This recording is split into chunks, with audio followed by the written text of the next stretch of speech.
Assalamualaikum warahmatullahi wabarakatuh. Sampurasun.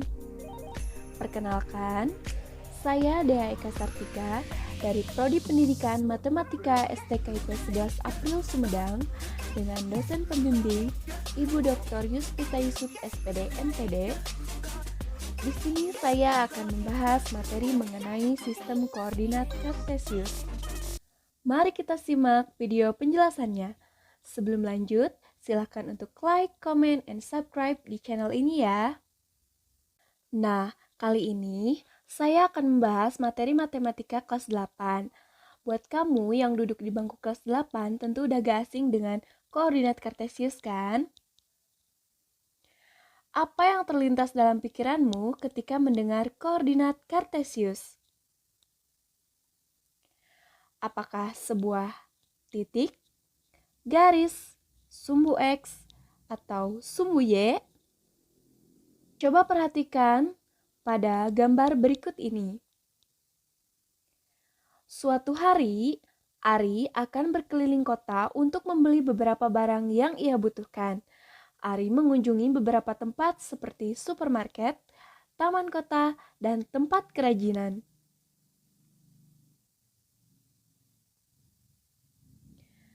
Mari kita simak peta perjalanan Ari. Dapat diperhatikan di sini, rumah Ari berada di titik 0,0.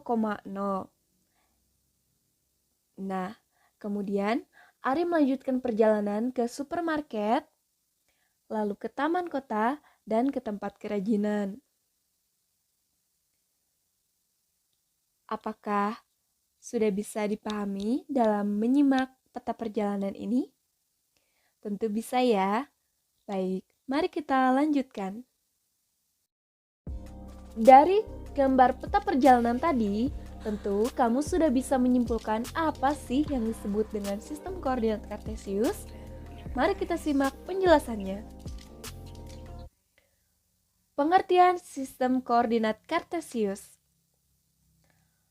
Koordinat kartesius atau disebut juga dengan koordinat persegi panjang dikembangkan oleh seorang filsuf abad ke-17 asal Prancis bernama René Descartes. Ia membuat suatu sistem koordinat yang disebut dengan CART, yaitu diagram kartesius atau kartesian. Lalu, apa sih sebenarnya koordinat kartesius itu? Koordinat kartesius merupakan sistem yang menetapkan setiap titik di dalam bidang dengan serangkaian koordinat numerik yang bisa ditentukan jaraknya dari kedua sumbu X dan Y. Simpelnya, koordinat kartesius itu digunakan untuk menentukan posisi titik pada bidang koordinat. Seperti ini ilustrasi dari gambar kartesius di samping ini. Terdapat sumbu X dan sumbu Y. Lalu terdapat titik 6,4 di mana 6,4 ini menghubungkan antara sumbu X dan sumbu Y. Dari ilustrasi tersebut, bisa kita lihat bahwa garis mendatar ke kiri, ke kanan disebut X. Sedangkan garis vertikal ke atas, ke bawah disebut Y. Jadi, titik tersebut terletak pada 6,4 dengan titik tumpuannya adalah 0.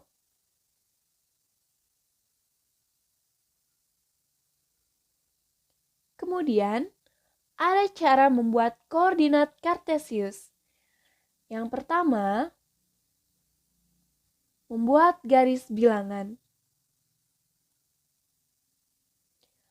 Langkah pertama untuk membuat koordinat kartesius adalah dengan membuat garis bilangan. Kamu buat dulu garis bilangan horizontal kiri kanan untuk X, kemudian gambar lagi garis bilangan tetapi dengan arah vertikal dari atas ke bawah untuk Y. Nah, titik potong antara kedua garis tersebut terletak pada O atau 0. Untuk lebih jelasnya, kamu bisa lihat gambar berikut ini. Bisa dilihat pada gambar, untuk titik tumpuannya yaitu terdapat pada 0,0.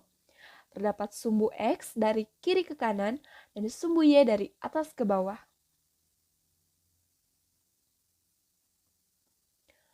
Konsepnya sama seperti garis bilangan, bahwa ke arah kanan dan atas ditunjukkan dengan bilangan positif, sedangkan arah kiri dan bawah ditunjukkan dengan bilangan negatif. Untuk titik potong 0 disebut dengan titik acuan atau titik koordinat. Nah, dan yang kedua yaitu menentukan kuadran. Posisi titik pada bidang koordinat Kartesius dibagi menjadi 4 bagian. Kuadran pertama, kuadran 2, kuadran 3, dan kuadran 4. Untuk membuat koordinat suatu titik, kamu harus memperhatikan aturan tanda dari berbagai kuadran tersebut. Dapat dilihat pada gambar, kuadran 1 terletak di kanan. Kuadran 2 terletak di kiri. Kuadran 3 terletak di kiri bawah. Dan kuadran 4 terletak di kanan bawah. Kuadran 1 daerah sumbu X dan Y bernilai positif. Kuadran 2 daerah sumbu X negatif dan Y positif. Kuadran 3 daerah sumbu X dan Y bernilai negatif. Dan kuadran 4 daerah sumbu X positif dan Y negatif.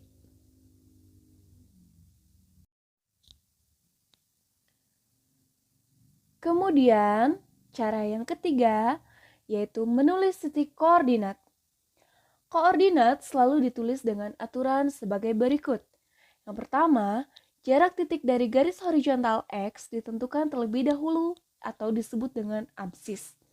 Selanjutnya, tuliskan jarak titik dari garis vertikal Y di belakang koma atau disebut dengan ordinat. Dapat diperhatikan pada gambar. Contoh penulisan koordinat 6,4. Arti penulisan koordinat tersebut yaitu angka 6 menunjukkan 6 langkah ke kanan pada garis X dan 4 langkah ke atas pada garis Y. Keduanya sama-sama melangkah dari 0. Perlu diketahui bahwa garis horizontal X itu menunjukkan berapa jauh jarak titik tersebut dari titik 0. Sedangkan garis vertikal Y menunjukkan berapa tinggi atau rendahnya titik tersebut dari titik 0.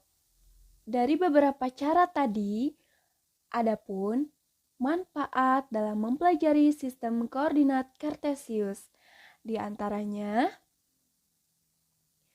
membaca peta serta mengetahui garis lintang dan garis bujur. Kemudian, membantu arsitek merancang dena bangunan. Tentu masih banyak lagi manfaat yang lainnya. Perhatikan gambar di bawah ini. Terdapat titik EFG, di mana kita harus menentukan titiknya. Dari gambar tersebut terlihat ada 3 titik EFG, tentukan titik koordinat ketiganya. Kita langsung jawab ya.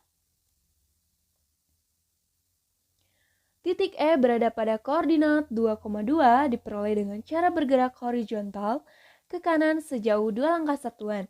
Kemudian tegak ke atas sebanyak 2 satuan. Titik E berada pada kuadran 1 sehingga X dan Y bernilai positif. Kemudian yang kedua, titik F berada pada koordinat negatif 2,1 diperoleh dengan cara bergerak horizontal ke kiri sejauh 2 satuan dan tegak ke atas sejauh 1 satuan. Titik F terletak pada kuadran 2 sehingga X dan negatif dan Y positif. Kemudian yang ketiga yaitu titik G berada pada koordinat negatif 3, negatif 3. Diperoleh dengan cara bergerak horizontal ke kiri sejauh 3 satuan dan tegak ke bawah sejauh 3 satuan. Titik G terletak pada kuadran 3 sehingga X dan Y bernilai negatif. Itulah tadi salah satu contoh soal. Ini adalah quotes di mana seorang matematikawan. Quotes-nya adalah, "But in my opinion, all things in nature occur mathematically." René Descartes. Terima kasih sudah menyimak video penjelasan mengenai sistem koordinat Cartesius. Do you have any question?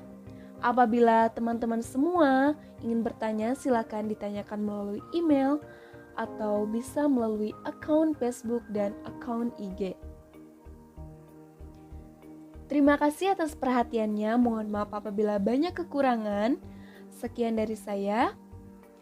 Wassalamualaikum warahmatullahi wabarakatuh.